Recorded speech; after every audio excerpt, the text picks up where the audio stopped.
आदाब नाजरीन, डीडी उर्दू के इस खास प्रोग्राम हेलो डॉक्टर में मैं रतिका मेहरा, मैं फरहान नजम आप सभी का इस्तकबाल करते हैं। हेलो डॉक्टर में हम आपको बताते हैं आपकी सेहतमंद ज़िंदगी का राज, ताकि आप बदल सकें अपने जीने का अंदाज़। आज हम बात करेंगे दिल की सेहत की, आपके दिल की सेहत की और हमारे दिल की सेहत की। और इसीलिए आज हम सेलिब्रेट कर रहे हैं वर्ल्ड हार्ट डे, जो कि हर साल 29 सितंबर को मनाया जाता है। वर्ल्ड हार्ट डे मनाने का जो मकसद होता है वो ये होता है कि दिल की बीमारियों के लिए लोगों में बेदारी पैदा करना। नाज़रीन, अक्सर हम सुनते हैं कि किसी की डांस करते हुए उसे हार्ट अटैक आ गया, या फिर किसी को कोई प्रोग्राम करते हुए कार्डियक अरेस्ट हो गया, या फिर अचानक क्या होता है कि कोई सोया रात को और वो सुबह उठा ही नहीं। कहते हैं कि उसका दिल ने काम करना अचानक से बंद कर दिया। होता क्या है कि हमारा दिल है ना, उसकी हम तभी सुनते हैं जब इसमें कोई दिक्कत या परेशानी हो। और हमारे दिल की बीमारी बढ़ने की जो सबसे बड़ी वजह होती है वो होती है हमारी ख़राब तर्ज ज़िंदगी, और इसके साथ तनाव, आराम भरी ज़िंदगी, गलत खान पान, मोटापा, बीपी, कोलेस्ट्रॉल, डायबिटीज़ और भी बहुत कुछ। तो अगर आप चाहते हैं कि आपका भी दिल रहे सेहतमंद और तंदुरुस्त, तो उसके लिए आपको क्या करना है? बहुत आसान है। रोज़ाना वर्जिश करनी है, अपने वज़न पे कंट्रोल करना है, सही डाइट लेनी है। तो आज नाजरीन, अगर आप भी वर्ल्ड हार्ट डे के इस मौके पर अपने दिल के लिए, अपनी दिल की बीमारी के बारे में कोई जानकारी चाहते हैं या आपके कोई सवालात हैं, तो आप आज हमारे माहिरीन से लाइव पूछ सकते हैं। बस उसके लिए आपको हमारे स्क्रीन पर दिए जा रहे टोल फ्री नंबर्स पर कॉल करना होगा और अपने सवाल पूछने होंगे। लेकिन उससे पहले आइए देखते हैं ये खास रिपोर्ट।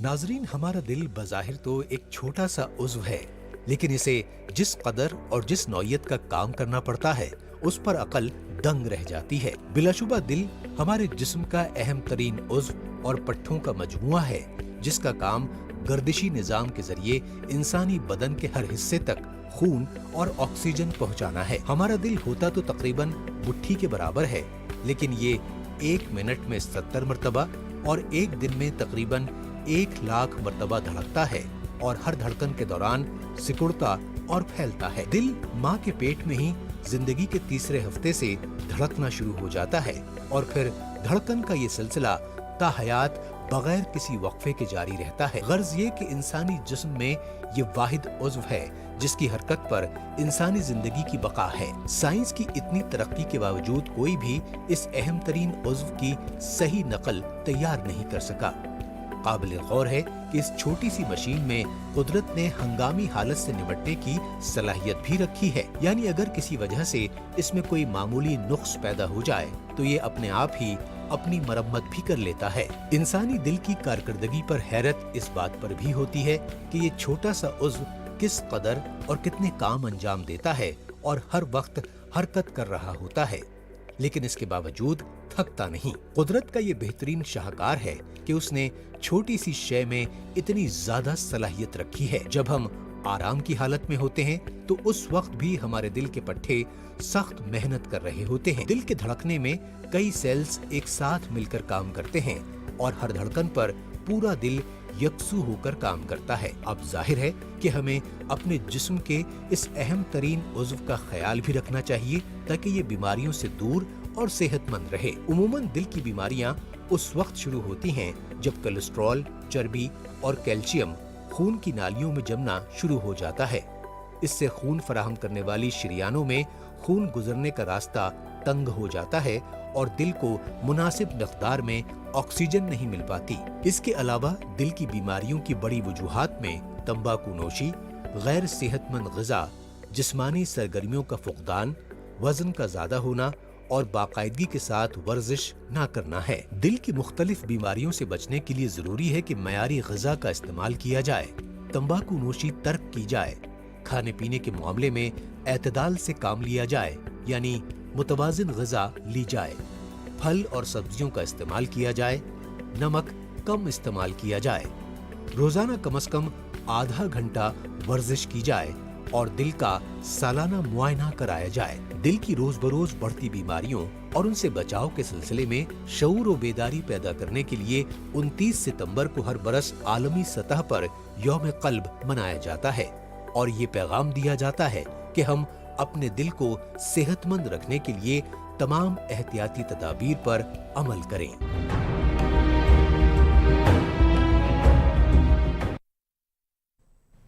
हेलो डॉक्टर में आज वर्ल्ड हार्ट डे के मौके पर हम अपने एक्सपर्ट से जानेंगे कि ऐसे कौन कौन से अलामात होते हैं जिससे कि ये पहचाना जाए कि हमारे इस दिल में कोई दिक्कत हो रही है या फिर किसी को दिल की कोई परेशानी हो जाए तो ऐसा कौन सा फर्स्ट एड है जो उसे इमीडिएटली देना चाहिए ताकि वो अस्पताल तक आसानी से पहुंच सके।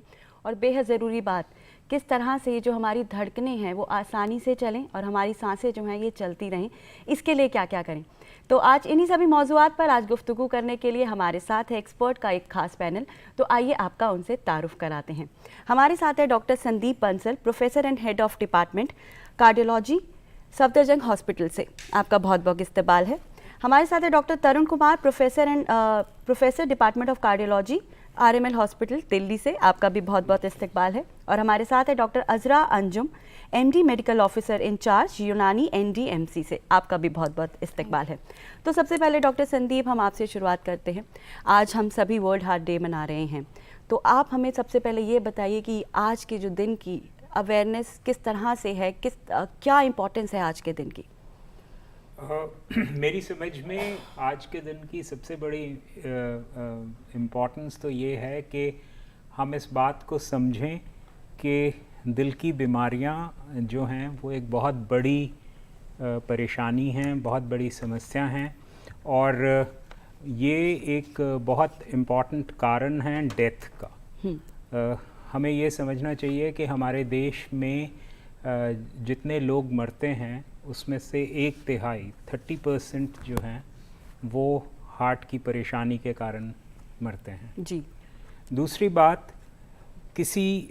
ये तो हार्ट की परेशानी है, किसी भी बीमारी में जो प्रिवेंशन होता है यानी किसी बीमारी से बचाव करना, वो उसको ट्रीट करने का या उससे बचने का सबसे अच्छा और सबसे सस्ता तरीका होता है। बिल्कुल। ये देखा गया है कि अगर आप किसी बीमारी को प्रिवेंट करें या उसको ट्रीट करें तो प्रिवेंशन में जो खर्चा आता है वो लगभग 1/6 हिस्सा यानी 1/6 ऑफ द एक्सपेंसेस जो कि आपको उस बीमारी को ट्रीट करने में लगेंगे एंड माइनस द सफरिंग, यानी यदि आपको कोई परेशानी है तो उसके साथ में आपको प्रॉब्लम भी होगी। बिल्कुल।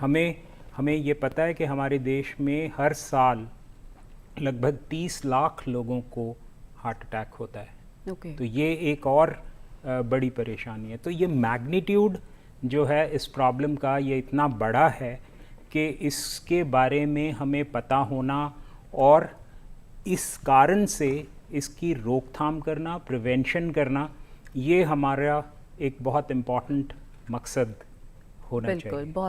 बिल्कुल, जैसे कि डॉक्टर संदीप ने बताया कि prevention is better than treatment, right? जी। तो डॉक्टर तरुण, आपसे ही पूछना चाहेंगे कि हर साल जब भी वर्ल्ड हार्ट डे मनाया जाता है तो एक थीम के साथ मनाया जाता है। इस साल की भी थीम है use heart for every heart. तो हम समझना चाहेंगे कि इसका क्या मतलब है। देखिए, इस साल का जो थीम है उसे दो तरह से इंटरप्रेट कर सकते हैं। एक तो ये कि हार्ट डिजीज़ है वो काफ़ी सेंसिटिव इशू होता है किसी भी इंडिविजुअल के लिए। तो हर इंसान को, जो उसके परिवार के लोग हैं, फ्रेंड्स हैं, तो उसको सेंसिटिव रहना है हार्ट पेशेंट्स की रिक्वायरमेंट के लिए, उसकी मेडिकेशंस के लिए और उसको इमोशनल सपोर्ट के लिए। सेकंड थिंग, इंडिया में जो ऑर्गन डोनेशन है वो काफ़ी अभी इनिशियल स्टेजेस पे, स्पेशली अगर हम हार्ट डोनेशन की बात करें। RML में अभी दिस मंथ एक हार्ट ट्रांसप्लांट हुआ, लेकिन हार्ट ट्रांसप्लांट कहाँ से आया? चंडीगढ़ से आया हार्ट, वहाँ से हार्वेस्ट हुआ, डेली ट्रांसपोर्ट हुआ। इसका मतलब है कि सिटीज़ में रेयरली ऑर्गन डोनेशंस हो रहे हैं या हार्वेस्टिंग हो रही है, तो उसको हमें बढ़ावा देना था कि क्योंकि एक स्टेज पे जब हार्ट अटैक आता है और हार्ट वीक होना शुरू हो जाता है तो बहुत सारी ऑप्शंस नहीं रहती है, तो अल्टीमेटली हार्ट ट्रांसप्लांट ही एक ऑप्शन बचता है। वो अभी इंडिया में इनिशियल लेवल पे, तो उसको भी एक प्रमोशन की ज़रूरत है। बिल्कुल, और ट्रांसप्लांट तभी मुमकिन है जब हम इस दिल का ख्याल रखेंगे और इसको तंदुरुस्त रखेंगे, तभी हम किसी को अपना हार्ट दे सकते हैं, डोनेट कर सकते हैं। जी, यहाँ पर डॉक्टर अजरा, जैसे आपका ताल्लुक़ यूनानी से है, अभी डॉक्टर साहब ने बताया कि 30 लाख लगभग लोगों को हार्ट की प्रॉब्लम हो रही है हर साल। तो आप यूनानी के एतबार से कैसे बताएंगे ये क्या वजह है इनकी, किस तरह की वजूहात हम महसूस कर सकते हैं जिससे ये हार्ट की परेशानी इतनी बढ़ रही है, या आप यूनानी के एतबार से बताएं कि किस तरह से उन्हें रोका जा सकता है। जी, डॉक्टर बिल्कुल। अजरा। सबसे पहले तो हमें ये जानना ज़रूरी है कि हार्ट यानी कि कल्ब, यूनानी में इसे कल्ब बोलते हैं, कल्ब की अहमियत क्या है। कल्ब सरचश्मा हयात है, यानी कि ज़िंदगी के लिए बहुत कीमती चीज़ है। यकीनन। तो इसकी हिफाजत करनी है, इसको बीमारी से बचाने के लिए तमाम तदाबीर जो भी हम कर सकते जी, हैं जी। वो करनी है। तो वजूहात क्या रहते हैं, असबाब क्या रहते हैं हार्ट की बीमारियों के, तो मैं उसको 3 बड़े डिविजन्स में बताना चाहूँगी ताकि लोग इसको याद भी रख सकें इजीली। तो फर्स्ट जो है वो है मेजर कॉन्स्टिट्यूशनल रिस्क फैक्टर्स। ऐसे इनमें ये असबाब आते हैं जैसे कि age, sex, race and genetic factors. Okay. ठीक है, तो एज की जब हम बात करेंगे तो अक्सर ये जो क्योंकि हार्ट अटैक्स या हार्ट डिसीज़ जो हैं वो नसों की बारीक होने की वजह से हो जाता है। जिन नसों से खून का दौरान गुजर रहा है वो जब पतली होने लगती हैं, नैरो होने लगती हैं, फाइब्रोफैटी प्लैक्स जो कोलेस्ट्रॉल से ब्लड में जो लाइपोप्रोटीन्स जा रहे हैं उसी में से इकट्ठे हो जाते हैं वैस्कुलर डैमेज की वजह से। वो जब नैरो हो जाती हैं तो खून का दौरान कम हो जाता है, खून का दौरान कम हो जाता है तो खून के ज़रिए ही बदन का तग़ज़िया हो रहा है, तो पूरे बदन की नशोनुमा पे फ़र्क पड़ता है। तो सबसे पहली चीज़ है कि ये जो एज है, छोटी एज से ही एथेरोस्क्लेरोसिस का जो प्रोसेस है नैरोइंग का स्टार्ट हो जाता है, लेकिन क्लिनिकली मैनिफेस्टेशन इसकी 4th and 5th decades of life यानी कि 40, 50, 60 साल के बाद मैनिफेस्टेशंस आती हैं। दूसरी चीज़ मैंने बताई सेक्स की अगर हम बात करें तो मर्दों और औरतों में इसका तनासुब इस तरह से कि मर्दों में 5 गुना औरतों से ज़्यादा है। मर्दों में ज़्यादा। जी, और फर्टिलिटी जो फर्टाइल पीरियड है एक औरत का, जिस टाइम पे वो फर्टाइल होती है यानी कि माहवारी से लेकर मीनोपॉज तक का एज जो है, उस वक्त पे औरत को बहुत कम चांसेस होते हैं हार्ट की बीमारियां होने अच्छा, के। अच्छा। और जैसे जैसे एज बढ़ती जाती है यानी कि माहवारी रुकने के बाद, मीनोपॉज के बाद, ये रेशियो थोड़ा सा डिक्लाइन तो ज़रूर होता है, लेकिन तब भी मेंस में इसका जो ratio है वो तनासुब ज़्यादा है वो मर्दों में ज़्यादा है औरतों के मुकाबिल। तीसरी चीज़ मैंने बताया कि जेनेटिक प्रीडिस्पोजिशंस। जेनेटिक प्रीडिस्पोजिशंस में एक फैट मेटाबॉलिज्म एरर होता है जो जेनेटिकली ट्रांसफ़र होता है। तो चूंकि फैट मेटाबॉलिज्म प्रॉपर नहीं होगा तो कोलेस्ट्रॉल बढ़ेगा, कोलेस्ट्रॉल बढ़ेगा तो जाहिर सी बात है हार्ट की प्रॉब्लम्स बढ़ेंगी, हार्ट की वेसल्स के नैरो होने की वजह से। ओके। चौथी चीज़ है race and familial factors. Race में अक्सर ही देखा गया है कि गोरे लोगों में, ब्रिटिश में, अमेरिका से में रहने वाले लोग हैं, या फिर आइस एज्ड पीपल जो ठंडे ममालिक में रहते हैं जी, लोग, जी। उनमें ज़्यादा होता है। अगेन द रीज़न इज़ उनको हीट ज़्यादा चाहिए होती है ठंड से बचने के लिए, तो वो मटन, मीट और गर्म चीज़ों का, अल्कोहल का इस्तेमाल ज़्यादा करते हैं। तो ये सब चीज़ें डायरेक्टली प्रोपोर्शनल होती हैं हाइपरलिपिडीमिया के, यानी कि कोलेस्ट्रॉल को बढ़ाती हैं। तो एट लास्ट वो हार्ट की बीमारियों को बढ़ाती हैं।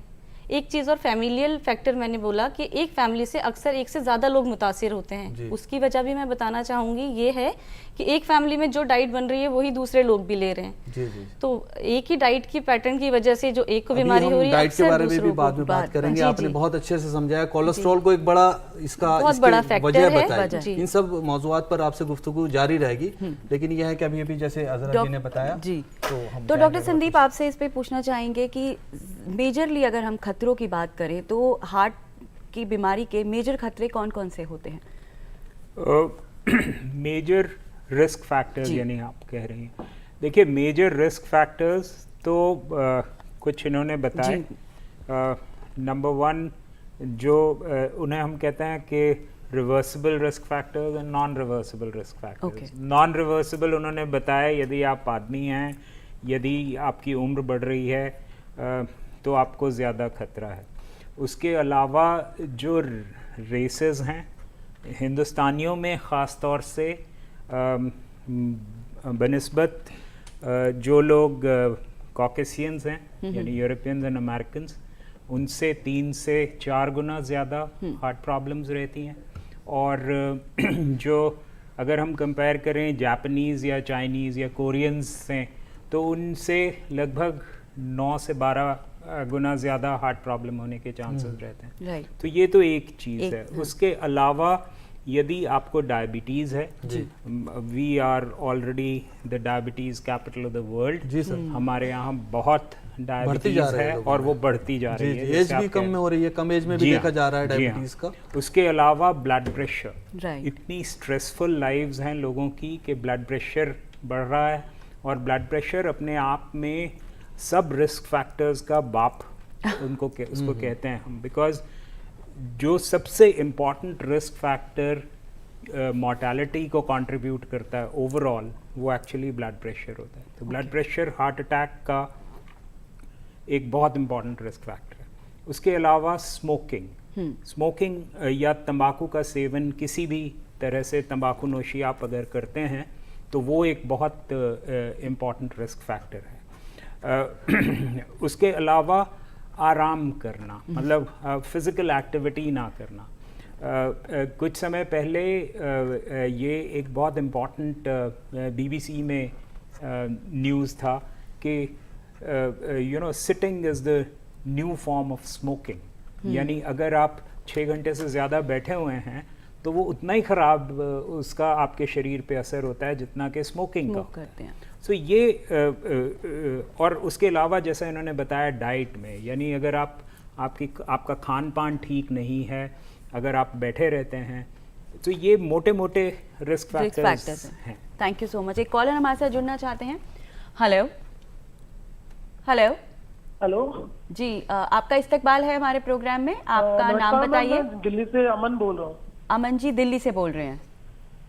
आपकी क्या उम्र है? मेरा सवाल यह था कि जब मैं कभी तेजी से वॉक करता हूँ या ट्रेडमिल पे तेज दौड़ता हूँ तो मेरे मतलब चेस्ट में एकदम पेन होता है, बिल्कुल सुई की तरह। तो क्या ये लक्षण, ये क्या सिम्टम्स जो है वो मतलब हार्ट से रिलेटेड है या फिर, मैं जानना चाह रहा था। अमन जी आपकी उम्र क्या है?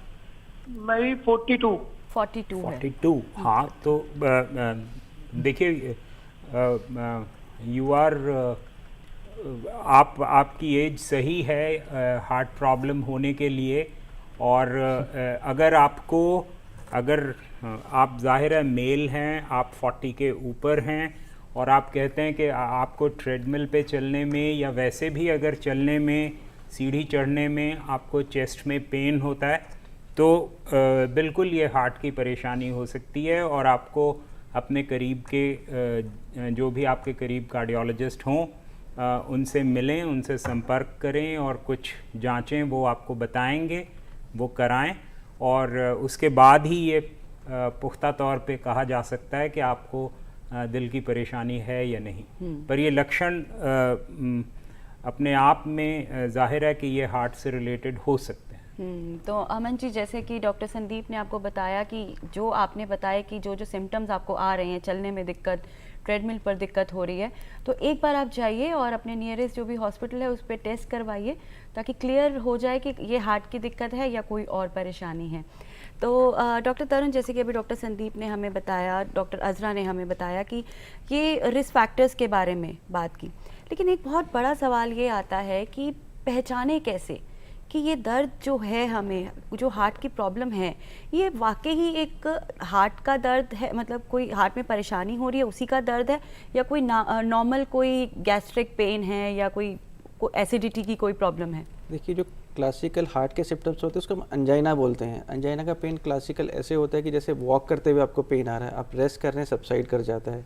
जैसे बताया कि ट्रेडमिल पे चलते हुए पेन हो रहा है और रेस्ट करते हैं ठीक हो जाता है। साथ में स्वेटिंग हो रही है, आर्म में इरिटेट हो रहा है, चेस्ट में प्रेशर आ रहा है या भारीपन लग रहा है, तो ये हार्ट से रिलेटेड होने के चांसेस होते हैं। कुछ लोगों के घर में सॉर्बिट्रेट टैबलेट होती है, तो अगर वो काफ़ी, जैसे कि अगर लेते हैं सॉर्बिट्रेट सबलिंगुअल, उससे भी रिलीफ हो जाता है, तो ये भी एक साइन होता है कि ये अंजाइना और हार्ट से रिलेटेड आपको पेन हो सकता है। जो नॉन कार्डियक चेस्ट पेन होते हैं वो आप एक फिंगर टिप से लोकलाइज कर सकते हैं। प्रेस करेंगे तो आपको थोड़ा पेन होगा, तो हो सकता है मसल्स वाला पेन हो। अच्छा। लेकिन एटिपिकल सिम्टम्स भी काफ़ी कॉमन होते हैं, स्पेशली फीमेल्स में। फीमेल्स में क्या होगा कि मेन नोट से कि हमें पेन हो रहा है, दर्द हो रहा है, भारीपन हो रहा है, बोलेंगे हमारा सांस फूलता है। अच्छा। चलते हुए सांस फूलता है, तो एक सांस फूलने को भी हम एक अंजाइना इक्विवेलेंट मानते हैं कि हार्ट का सिम्टम्स हो सकता है। इवन फीमेल्स में और एटिपिकल सिम्टम्स होते हैं कि वो बताएंगे पेट में जलन होती है चलते हुए, दर्द नहीं बताएंगे, जलन बताएंगे, तो वो भी हार्ट से रिलेटेड हो सकता है। कुछ लोगों को सिर्फ आर्म पेन हो सकता है, चेस्ट पेन ना होकर, वो भी हार्ट से रिलेटेड हो सकता है अगर वो स्पेशली एग्जर्शन पर आ रहा है।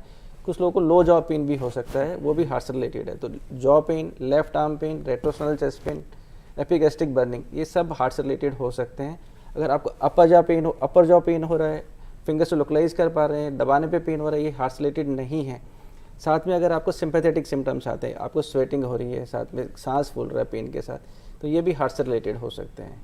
साथ में अगर आपको चक्कर आ रहा है और इश्यू है तो भी आपको इमीडिएटली जाके चेकअप करवाना चाहिए। तो नाज़िर जी डॉक्टर साहब, जैसे आपने भी पेन की बात बताई और बताया अच्छे से कि कैसे हार्ट पेन होता है और क्या गैस्ट्रिक प्रॉब्लम होती है, उसे हमने आइडेंटिफाई कर लिया है, समझ में आ गया है कि हार्ट प्रॉब्लम हो रही है पेशेंट को।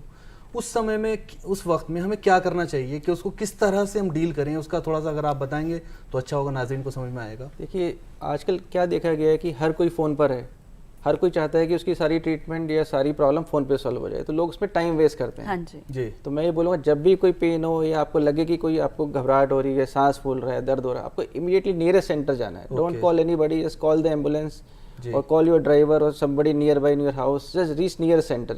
Let doctor evaluate. Get one ECG immediately. Whichever center, nearest center, get an ECG. Yes. And go to a doctor. Consult him. Let him recognize whether this is your gastric symptoms or your heart symptoms. Don't judge yourself. कि ये gastric pain यहाँ है। पर मैं ज़रा सा ये भी पूछना चाहूँगा कि शुरू के कितना वक्त बहुत ज़्यादा कीमती होता है, क्योंकि हमारी एक्सपर्ट से बात हुई है, उन्होंने कुछ बताया इस बारे में, आपकी भी राय लेना चाहूँगा यहाँ पर। एक गोल्डन पीरियड होता है। अगर आपको काफ़ी सीवियर चेस्ट पेन हो रहा है, अगर आप जितना जल्दी पहुंच जाएंगे हॉस्पिटल में, कहते हैं कि 5 से 10 मिनट में ECG हो जाना चाहिए अगर आपको हार्ट अटैक आता है तो। और एक होता है डोर टू बैलून टाइम हमारा, तो वो भी कहा जाता है कि 60 to 90 मिनट्स में आपकी आर्टरी ओपन हो जानी चाहिए, तो उसमें कम से कम डैमेज होता है। उसके बाद जितना फर्दर डिले करते हैं आर्टरी ओपन में, अगर आपको हार्ट अटैक आया है तो आपकी हार्ट में परसेंटेज ऑफ डैमेज बढ़ता जाता है। हर 1 घंटे डिले में आपको 5 to 6% डैमेज ऐड होता जाता है। 12 घंटे के बाद अगर आर्टरी ओपन भी की जाती है उसका बहुत बेनिफिट नहीं मिलता है। तो जितना जल्दी जाएंगे उतना बेहतर रहेगा, जितना डिले करेंगे उतना डैमेज बढ़ता जाएगा। तो 1 घंटा में लगा सकते हैं कि 1 घंटे के अंदर पहुंचना है हमें। 1 घंटा का अर्लीस्ट उस 1 घंटे में क्या किया जाए? उस 1 घंटे में अगर हम फर्स्ट एड की बात करें तो उस 1 घंटे में उस पेशेंट को क्या ऐसी सहूलियत दी जाए कि वो वहाँ हॉस्पिटल तक पहुँच जाए? दूर है सपोर्ट सेंटर। देखिए, एक इस मौजू पे मैं एक बात और कहना चाहूँगा कि हमारे यहाँ सबसे इम्पॉर्टेंट कॉज ऑफ इंडिसिजन ये होता है कि हम कहाँ जाएं। अगर हम अपने रेगुलर प्रैक्टिशनर के पास जा रहे हैं तो हम टाइम वेस्ट करते हैं। इसलिए हमारी कोशिश ये और इमरजेंसी के टाइम पे अगर हम इंतज़ार कर रहे हैं कि हम कहाँ जाएं, इस डिसीजन में टाइम वेस्ट कर रहे हैं तो वो बहुत ख़राब बात है। तो इसलिए मेरी ये समझ है कि हर व्यक्ति को, हर घर को ने आइडेंटिफाई किया होना चाहिए कि अगर मेरे साथ कोई इमरजेंसी हो तो मैं फ़लाँ जगह जाऊंगा। ओके। और जब आप हॉस्पिटल, जैसे आप कह रही हैं कि हम क्या कर सकते हैं, यदि किसी व्यक्ति को दर्द होता है और अस्पताल तक पहुंचने के वक्फे में या एम्बुलेंस के आने में जब तक वो किसी डॉक्टर या पैरामेडिक के हाथ में नहीं जाता जो कि उसको इलाज बताएंगे, वो करना ज़रूरी है।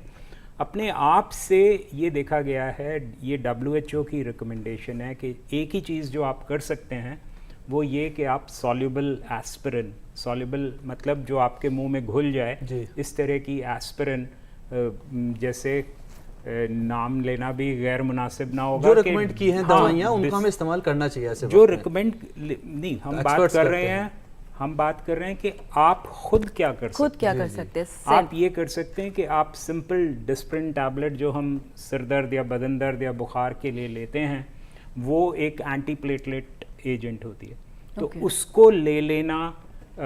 ये देखा गया है कि इट इज़ द जिसे हम कहते हैं लोएस्ट हैंगिंग फ्रूट, यानी उससे आपको फ़ायदा होने का सबसे ज़्यादा चांस है और नुकसान होने के बहुत कम चांसेस हैं। तो वो एक ऐसी चीज़ है जो आप कर सकते हैं। उसके अलावा आप आजकल देखेंगे बहुत लोग बहुत कुछ बोलते हैं कि ये रखिए, ये रखिए, ये रखिए, उन सब का किसी का प्रूवन बेनिफिट नहीं है। प्रूवन बेनिफिट और जो स्टैंडर्डली इंटरनेशनली रिकमेंडेड चीज़ है वो सिर्फ एस्पिरिन के लिए है। और फिर जब आप एक बार डॉक्टर के हाथ में चले गए तो आपको वो फिर तो डॉक्टर अपने आप आपने बहुत अच्छे से गोल्डन आवर है यहाँ पर बताया। जरा एक कॉल आ रही है, हम एक कॉल ले लेते हैं। वो आपसे बात करना चाह रहा है कोई हमारा प्रोग्राम देखने वाला। हेलो हेलो हेलो जी बताइए। हेलो हाँ जी हेलो जी, आप हमें सुन पा रहे हैं? हेलो हम इधर से आपकी आवाज आ रही है, आप बोलिएगा। हेलो हेलो हेलो, जी बोलिएगा, आपकी आवाज आ रही है? आवाज आ रही है टीवी की हमारी? आवाज को बंद कर दीजिएगा, आवाज आ रही है आपकी? जी जी, आपकी आवाज आ रही है सर। पूछिएगा, सवाल पूछिएगा अपना। सर सर सवाल हमारा ये है सर। जी बताएं। जी, हमारा सवाल ये है कि एक्चुअली जैसे कुछ मतलब जैसे रोड पे एक्सीडेंट वगैरह देख लेते हैं, या कुछ मतलब ब्लड वगैरह देख लेते हैं, या किसी चीज मतलब गंदा ओके। स्मेल सूंघ लेते हैं, तो जी, मेरे जी। को अंदर से ना सर मेरे को वोमिटिस आ जाता है। अच्छा, डॉक्टर तरुण से पूछना तरुण, चाहूंगा मैं देखिए, इसका जवाब। एक Vasovagal। कॉमन टेंडेंसी होती है जिसमें क्या होता है कि आप घबराते हैं या प्रोलॉन्ग स्टैंडिंग रहती हैं, तो आपका क्या होता है कि सारा जो ब्लड का पुलिंग होता है इकट्ठा होना आपके लोअर लिम्स में शुरू हो जाता है। तो उससे क्या है कि आपके ब्लड का सर्कुलेशन कम हो जाता है, तो उससे वॉमिटिंग भी आती है, कुछ लोगों को चक्कर भी आना शुरू हो जाता है। तो इसमें आप क्या कर सकते हैं, जब भी आपको ऐसा हो तो आप बैठ जाइए और कोशिश कीजिए लेट जाएं। लेट के अगर पैर ऊपर कर लेंगे तो आपके सिम्टम्स इमीडिएटली ठीक हो जाएंगे। जैसे कि देखा होगा कि स्कूल में प्रेयर्स के टाइम काफ़ी बच्चे गिर जाते हैं, तो इसको भी हम वेसोवेगल सिनकपी बोलते हैं। कुछ लोगों को prolong standing, specially heated environment में, या ब्लड देखने से, या ड्यूरिंग यूरिनेशन, ये वेसोवेगल सिनकप हो सकता है। फीमेल्स में ज़्यादा टेंडेंसी होती है। अगर होती है तो अपना हाइड्रेशन ठीक रखें, और मैंने बताया कि जब भी अगर हो तो आप इमीडिएटली लेट जाइए और अपना पैर ऊपर कर लीजिए, उससे इमीडिएटली सिम्टम्स रिलीव हो जाएंगे। उम्मीद है या कि ये काफी अच्छे से इन्होंने समझ एक में आया। बहुत इम्पॉर्टेंट बात बताई डॉक्टर तरुण ने। ये वेसोवेगल सिंकपी होना एक बहुत आम बात है। कई बार हमारे साथ ये होता है कि हम किसी की एंजियोग्राफी करके निकले और उनके मरीज़ को बताया कि आपकी तीनों नसों में रुकावट है, तो मरीज़ तो बेचारा बैठा हुआ है, उसके बच्चे कोई गिर जाते हैं नीचे। जी। तो उस समय में हमारी एक आम टेंडेंसी रहती है, मैं इनकी बात से बिल्कुल सहमत हूँ, हमारी एक आम टेंडेंसी रहती है कि हम सर उठाते हैं, पानी पिलाने की कोशिश करते हैं। ये सब नहीं करना चाहिए। सिर्फ उस व्यक्ति को लिटा दीजिए और उसके पैर उठा दीजिए, उससे वो लगभग आधे 1 मिनट में व्यक्ति ठीक हो जाता है। उम्मीद है हमारे एक्सपर्ट की बात बहुत अच्छे से समझ में आई होगी। और डॉक्टर अजरा, अभी अभी आपने जिक्र किया रिस्क फैक्टर्स के बारे में बताया, हार्ट के बहुत सारे हैं और बहुत अच्छे से बताया। उस वक्त आपने डाइट की बात की थी, बहुत इंपॉर्टेंट बात है। तो यहाँ पर मैं आपसे ये सवाल करना चाहूँगा कि अगर किसी को ये प्रॉब्लम नहीं है, सपोज हार्ट की, वो उस एज में जा रहा है, तो उसे किस तरह की डाइट फॉलो करना चाहिए? और अगर किसी को ये प्रॉब्लम है, कोई पेशेंट है हार्ट का, तो उसे किस तरह की डाइट लेनी चाहिए? जी, जैसे कि हम बात कर रहे हैं कि हाइपर कोलेस्ट्रीमिया या हाइपरलिपिडीमिया, कोलेस्ट्रॉल के बढ़ने से ही जो हार्ट की प्रॉब्लम्स है वो होती हैं। तो हमें कोलेस्ट्रॉल फ्री डाइट लेनी है, बैलेंस डाइट लेनी है, और हमें ग़िज़ा की को टाइम से भी लेना है। ग़िज़ा की बेइतदाली भी बहुत इंपॉर्टेंट फैक्टर होती है किसी भी बीमारी की। सिर्फ हार्ट की बात नहीं कर रही हूँ मैं, जनरल हेल्थ की भी अगर बात करूँ तो हमें डाइट को बैलेंस तो रखना ही है, उसके साथ साथ एक मील से दूसरे मील के बीच की जो टाइमिंग है उसे भी फिक्स रखना है। ऐसा नहीं करना है कि हमने मॉर्निंग में अगर ब्रेकफास्ट ले लिया है 8:30, तो अब हमने बीच का सब स्किप किया और डायरेक्ट हमने जंप कर दिया डिनर पे, तो ये भी नहीं रखना है। टाइम शेड्यूल भी मेंटेन करना है, साथ में ग़िज़ा की बैलेंस डाइट का होना ज़रूरी है, जिसमें कार्बोहाइड्रेट, प्रोटीन और फैट्स ऐसा नहीं है कि हम लगातार बोल रहे हैं कि कोलेस्ट्रॉल बढ़ जाता है तो हमें फैट को बिल्कुल ख़त्म कर देना है। फैट भी इंपॉर्टेंट है बॉडी के लिए, बिल्कुल हर चीज़। कुछ न्यूट्रिएंट्स बॉडी के हैं, जैसे कि फैट सोल्यूबल विटामिन्स हैं, विटामिन ए है, डी है, ई है, विटामिन के है, तो ये सब फैट सोल्यूबल विटामिन्स हैं। तो बॉडी में इन सब के एब्जॉर्प्शन के लिए फ़ैट की ज़रूरत भी है। तो मॉडरेट अमाउंट में जितनी अलाउड है उतना तो हमें फ़ैट लेना ही है। उसमें हमारे पास मखसूस ऑयल हैं, हम उनका इस्तेमाल कर सकते हैं। ऑयल को लेके बड़ी कंफ्यूजन रहती है कि किस तरह का ऑयल यूज़ किया जाए फ्राई थोड़ा सा बता देती हूँ खाने बनाने के लिए। जी, सबसे ज़्यादा मैं 1 नंबर पे प्रेफरेंस देना चाहूँगी ऑलिव ऑयल, रोगन जैतून के तेल को। उसमें आप खाना बना भी सकते हैं, हालांकि उसका स्मोक पॉइंट इतना नहीं होता, हम उसे बहुत देर तक हीट नहीं कर सकते हैं। ऑलिव ऑयल में भी आप एक्स्ट्रा वर्जिन ऑलिव ऑयल का इस्तेमाल कर सकते हैं, जो लीस्ट प्रोसेस्ड होता है और उसमें इतना ज़्यादा प्रोसेस नहीं किया होता जिससे कि उसके एसेंशियल न्यूट्रिएंट्स खत्म हो जाए। और अगर यहीं पर ही अगर हम बात करें नॉमिनल, लाइक जैसे ऑलिव ऑयल हर कोई अफोर्ड नहीं कर सकता, तो ऑप्शंस भी सनफ्लावर ऑयल यूज़ कर सकते हैं, लोग सरसों का तेल भी कहते हैं। सरसों का तेल जी, भी लोग जी, कहते हैं जी, कि यूज़ जी, करना बिल्कुल कर सकते हैं। जी। बिल्कुल तो कर सकते डॉक्टर हैं। तरुण, यहाँ पे मैं आपसे ही पूछना चाहूँगी, जैसे कि मैम ने बताया अभी कोलेस्ट्रॉल की हम बात कर रहे हैं और शुरू से कर रहे हैं, कोलेस्ट्रॉल एक बहुत मेजर फैक्टर होता है और बीपी भी सर ने बताया। तो सबसे पहले मैं आपसे पूछना चाहूँगी, कोलेस्ट्रॉल में गुड कोलेस्ट्रॉल भी होता है और बैड कोलेस्ट्रॉल भी होता है, तो कैसे समझे कि कौन सा हम दोनों ही हमारी बॉडी को चाहिए या क्या चाहिए क्या नहीं चाहिए? देखिए, अगर हम मेडिकल टर्मिनोलॉजी में बात करें तो गुड कोलेस्ट्रॉल बोला जाता है एचडीएल को, ओके और बैड कोलेस्ट्रॉल बोला जाता है एलडीएल को। ओके तो अगर गुड कोलेस्ट्रॉल की क्वांटिटी ज़्यादा है बॉडी में तो आप थोड़ा हार्ट डिजीज से प्रिवेंशन में हेल्प मिलती है आपको, और बैड कोलेस्ट्रॉल जैसे जैसे बढ़ता है हार्ट अटैक आने की टेंडेंसी बढ़ती जाती है। अब जो हम फैट्स लेते हैं बॉडी में तो हमें लगता है moderation is the key for everything. अगर आप कोई भी ऑयल यूज़ करते हैं, ऐसा नहीं कि ऑलिव ऑयल लीजिए, आप सरसों का तेल भी यूज़ करते हैं, कम से कम क्वांटिटी में यूज़ करना है, जितना ज़रूरी है उतना करना है। जो फिर छोंक लगाते हैं लोग बाग या उसको फ्राई करते हैं वो नहीं करना है। तो उसमें दो तरह के आते हैं, तो आपका आता है पॉली अनसैचुरेटेड फैटी एसिड, एक आता है मोनो अनसैचुरेटेड फैटी एसिड। जैसे पहले जो डालडा घी आता था हाँ वो जी। मोनो सैचुरेटेड फैटी एसिड आता था, या बिल्कुल हाइड्रोजनेटेड फैट्स होते थे उसमें। जो ये जो ऑलिव ऑयल है, सनफ्लावर ऑयल है, इसमें जो पॉली अनसैचुरेटेड फैटी एसिड की क्वांटिटी है वो ज़्यादा होती है और सैचुरेटेड फैट की कम क्वांटिटी होती है।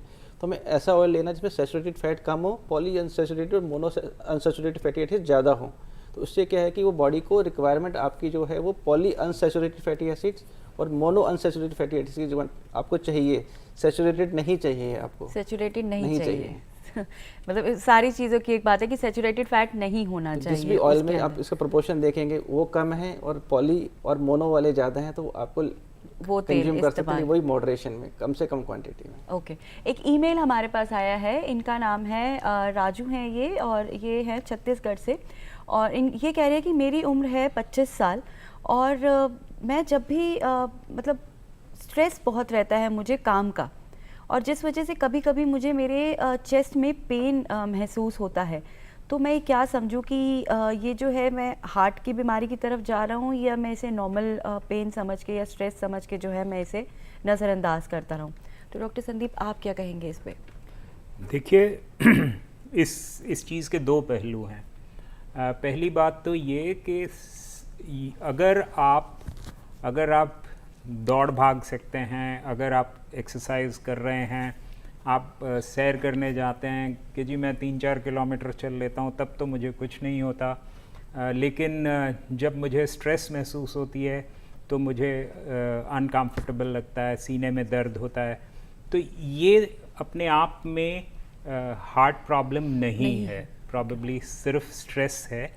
लेकिन इसी समय मैं ये भी बताना चाहूँगा कि स्ट्रेस अपने आप में हार्ट फैक्टर का एक मेजर कंट्रीब्यूटर यानी कॉज करने का एजेंट, और दूसरी बात ये कि प्रेसिपिटेटिंग एजेंट यानी हार्ट अटैक्स करने का, जो हम पुराने पिक्चरों में देखते थे कि कुछ बुरी खबर सुनी, अचानक से छाती पकड़ी और वो हो गया, तो वो अनकॉमन नहीं है, वो गलत नहीं है। स्ट्रेस एक बहुत इम्पॉर्टेंट फैक्टर है जो कि आइडेंटिफाई किया गया है, और ये देखा गया है कि स्ट्रेस एक बहुत इम्पॉर्टेंट प्रेसिपिटेटिंग फैक्टर भी होता है। तो इसलिए स्ट्रेस नहीं करनी चाहिए, और ख़ास तौर से दो चीज़ों से। एक तो ये देखा है कि हम जब पढ़ते थे तो हमें बताया जाता था कि लाइफ चेंज यूनिट्स होते हैं, यानी इस तरह की स्ट्रेस जो आपकी लाइफ को सबसे ज़्यादा मुतासर करती है, इफ़ेक्ट करती है। उसमें एक जॉब स्ट्रेस और एक मैरिटल स्ट्रेस। तो क्योंकि आदमियों में ज़्यादा होता है, हम मजाक में कई बार ये कहते हैं कि जो आपकी बीवी कहें वो मान लीजिए, उनको खुश रखिए और अपने बॉस को खुश रखिए। सो ये एक बहुत इम्पॉर्टेंट बात है। और वैसे भी आम जिंदगी में स्ट्रेस लेने की बजाय खुश मिजाज रहना और अपने आप को बिजी रखना, व्यस्त रखना, वो सबसे अच्छा तरीका होता है स्ट्रेस फ्री रहने का। यहाँ पर मैं एक चीज़ पूछना चाहूँगा आपसे कि ये हार्ट की जो परेशानी है बहुत देखने में आता है, किसी के दादा को है तो उसके फादर को भी हमने देखा है ऐसा, और फादर को है तो बच्चे रिस्क पे आ जाते हैं, वो डरते हैं कि हमें कैसे इससे बचें, वो तरह तरह के उसके लिए करते हैं चीज़ें, डॉक्टर के पास जाते हैं। तो आप यहाँ पर किस तरह का पैगाम देना चाहेंगे उनके लिए जो इस तरह के, जिनके घर में प्रॉब्लम है इस तरह की? देखिए हाँ, इसमें दो चीज़ें मैं बताना चाहूँगा कि ये भी स्टडीज़ हुई हैं कि बिटवीन जीन्स एंड लाइफस्टाइल दोनों में से क्या ज़्यादा इम्पोर्टेंट है। जी जी जी। तो ये देखा गया है कि हाँ, आपकी जेनेटिक प्रीडिस्पोजिशन हो सकती है, यानी आपके वालिद को थी या उनके भी वालिद को हार्ट प्रॉब्लम थी, तो आपको ज़्यादा रिस्क है रहने का। लेकिन क्या अगर मैं अपनी लाइफस्टाइल ठीक रखूं, अपने आप को ठीक रखूं, अपना blood pressure, cholesterol, diabetes, activities, वो सब डाइट को ठीक रखूं, तो क्या मेरे चांसेस कम हो जाएंगे? ये देखा गया है कि हाँ, आपके चांसेस कम हो जाते हैं। हाँ, लेकिन जो पैराडॉक्सिकल चीज़ हम देख रहे हैं, शायद डॉक्टर तरुण ने भी ये देखा होगा, हमारे अस्पतालों में आजकल I can of hand recall at least 7 to 8 people जिनके फादर तो ठीक हैं, हाँ जी, अच्छा, लेकिन बच्चे को हार्ट हाँ, right, because of bad lifestyle. ठीक है ना। सो ये एक बहुत इम्पॉर्टेंट चीज़ है। कई बार हम हार मान लेते हैं कि भाई मेरे तो फैमिली में रन करती है तो मुझे तो हार्ट प्रॉब्लम होगी। बिल्कुल ठीक आपने बोला। सो लेकिन अगर हम इफ़ेक्टिव वो करते हैं, ज़ीरो तो नहीं कर सकते, ऐसा कोई 100% गारंटी नहीं है। गारंटी तो सर आपने कहा कि किसी की भी नहीं है, जिसके फादर को भी नहीं था उनको भी अगर हार्ट अटैक की प्रॉब्लम है तो फिर ये सोचकर अपनी जिंदगी को बिताना कि मेरे फादर को थी तो मुझे हो जाएगी। अच्छा, वक्त आगे की तरफ काफी तेजी से बढ़ रहा है, हमारा प्रोग्राम भी काफी मतलब कम वक्त रहेगी। आप क्या कहना कुछ है ना? इसमें कैच है कि एक तो इनहेरिट आप कर रहे हैं। अगर आपकी फैमिली में आपके सिबलिंग्स को या आपके पेरेंट्स को स्पेशली किस एज पे हार्ट अटैक आया है वो जरूरी है। मान लीजिए किसी को एज में 80 ईयर्स पे आया है हार्ट अटैक, तो वो सिग्निफिकेंट नहीं है फैमिली हिस्ट्री। अच्छा, तो कम एज में अगर हम बोलते हैं कि अर्ली फैमिली हिस्ट्री ऑफ अगर 55 से कम है, 65 से कम है, तो वो हार्ट रिस्क फैमिली का माना जाता है। अगर साहिबा, मैं आपसे जरूर इस पर राय लेना चाहूंगा कि अगर किसी के घर में ये प्रॉब्लम है किसी को, तो उनको किस तरह के क्या तरीके जिंदगी को अपनाना जैसे कि चाहिए, पहले क्या करना डिस्कस हो चाहिए? चुका है कि लाइफस्टाइल डिसीज आपसे। है, लाइफस्टाइल मैनेजमेंट नहीं होता है प्रॉपर तरीके से, इसलिए ये बीमारी डेवलप हो जाती है। जेनेटिक प्रीडिस्पोजिशंस में भी यही है, प्रीडिस्पोजिशंस तो पहले से हैं, यानी कि उस शख्स में, उस मरीज़ में पहले से इस्तेदाद है, मरीज़ तो नहीं कहूँगी, उस शख्स में पहले से इस्तेदाद है हार्ट डिसीज़ को कबूल करने की। उसके साथ साथ उसका लाइफस्टाइल भी थोड़ा सा मिसमैनेज्ड है, तो उस कंडीशन में वो जल्दी से कैच कर लेता है हार्ट डिसीज़ को। तो ये लाइफस्टाइल को मैनेज करने के लिए यूनानी में ख़ास तौर से, एज आई एम ए यूनानी डॉक्टर, आयुष डॉक्टर हूँ मैं, तो मैं ये बताना चाहूँगी कि लाइफस्टाइल को मेंटेन करने के लिए, एक हेल्दी लाइफस्टाइल मेंटेन करने के लिए यूनानी में 6 इसेंशियल फैक्टर्स फॉर लाइफ एक थ्योरी है जो असबाब सित्ता ज़रूरिया के नाम से जानी जाती है। असबाब यानी कि कॉजेज, सित्ता यानी कि 6, ज़रूरिया यानी कि इसेंशियल।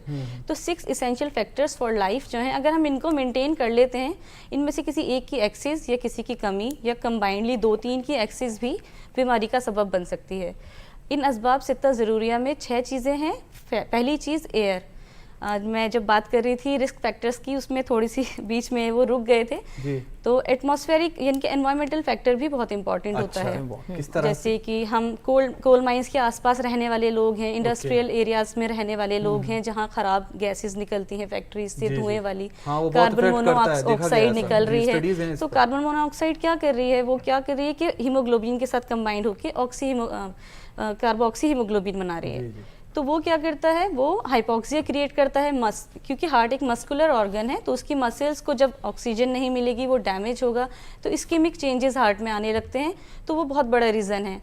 तो ये पहली चीज़ है हवा का माकूल होना बहुत ज़रूरी है। जी बिल्कुल, इसीलिए कई कंडीशंस में हम बोलते हैं कि आबो हवा चेंज करिए, क्लाइमेट चेंज करिए। तो पहला इसेंशियल फैक्टर हमारे यहाँ हवा को माना जाता है, तो हवा का माकूल होना निहायत ज़रूरी है। दूसरी चीज़ है माकूलो मशरूब, यानी कि ड्रिंक्स एंड ईटेबल्स, खाने पीने की चीज़ें, तो उसमें भी एतदाल बहुत ज़रूरी है। मॉडरेशन की बात हुई थी अभी, एतदाल बोलते हैं हमारे उसको, हर चीज़ में एतदाल का होना ज़रूरी है, मोतदिल होना ज़रूरी है।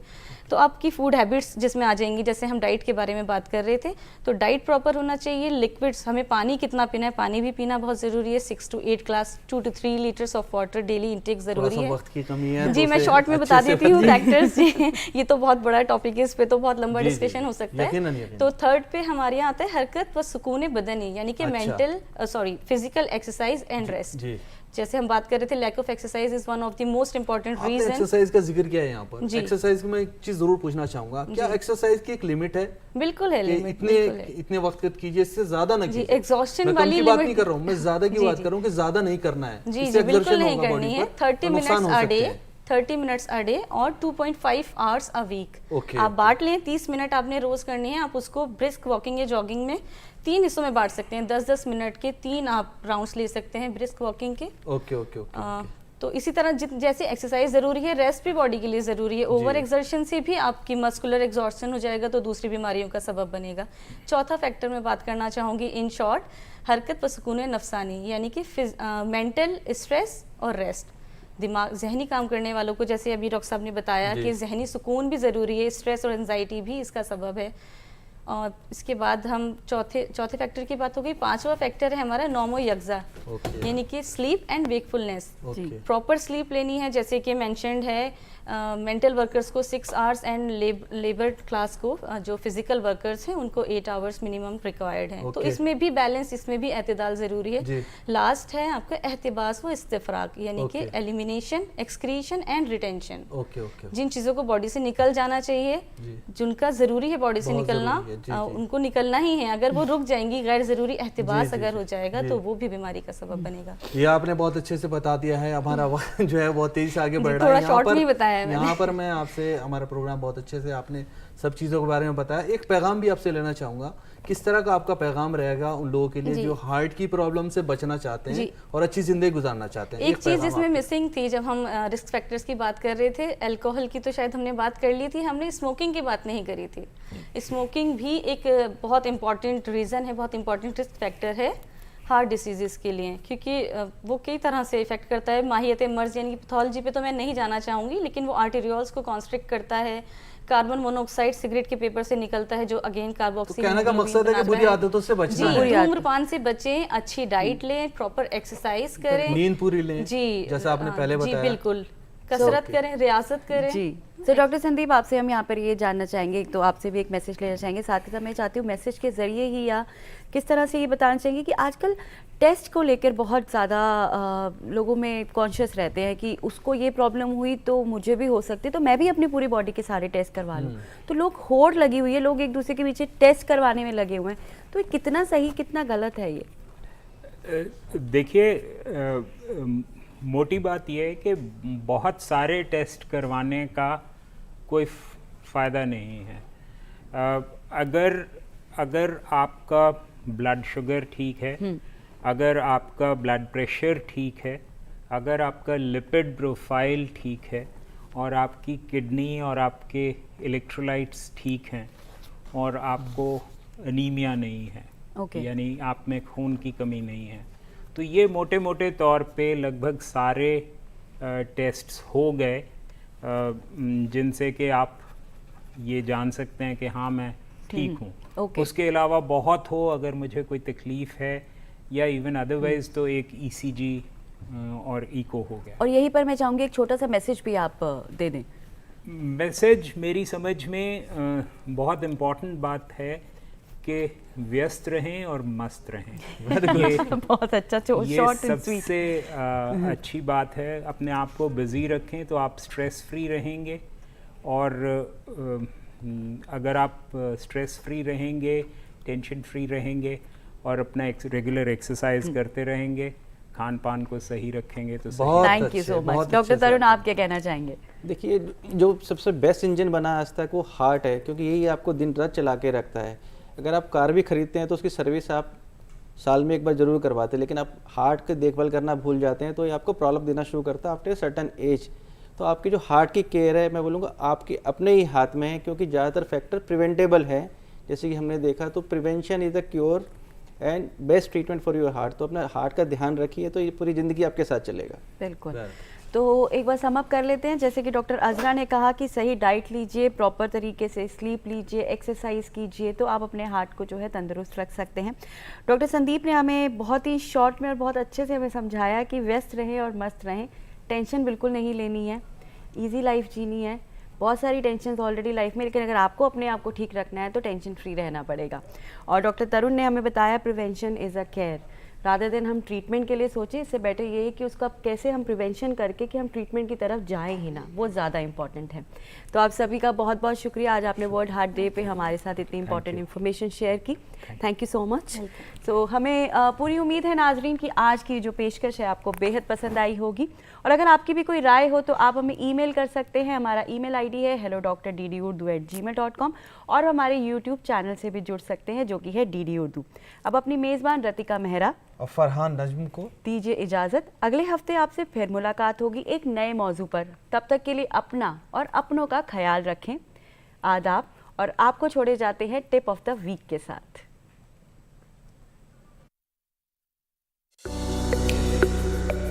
हमारा दिल हमारे जिस्म का एक छोटा सा मगर अहम तरीन उज़्व है। दिल का काम इंसानी जिस्म के हर हिस्से तक खून और ऑक्सीजन पहुंचाना है।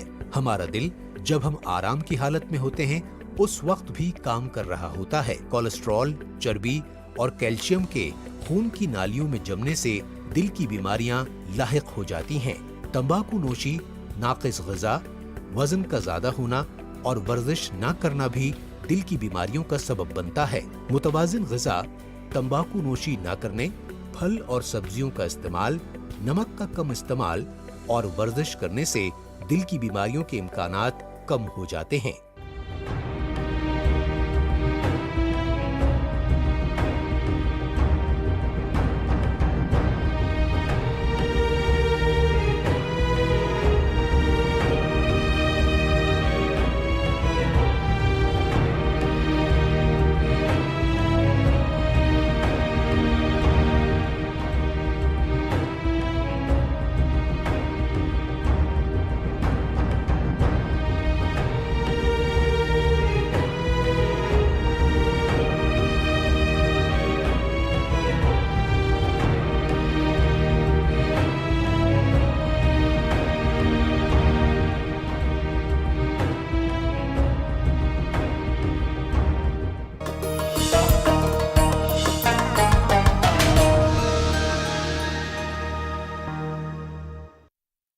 ये विशाल है ना, इसका सब प्रॉपर चलता है। कल इसके बैंक खाते में 15,000 रुपए का फ्रॉड हुआ है, पता है?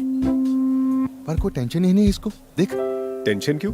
मेरी कोई गलती ही नहीं थी। फिर भी फ्रॉड होने पर मैंने फौरन बैंक को इन्फॉर्म कर दिया। RBI कहता है अगर आपके अकाउंट से किसी ने धोखे से पैसे निकाले हैं तो बैंक को जल्द से जल्द इन्फॉर्म कीजिए। 3 दिन के अंदर इन्फॉर्म किया तो कोई नुकसान नहीं होगा। जितनी देर करोगे उतना ज्यादा नुकसान। और सुन, सब चलता नहीं, प्रॉपर चलाना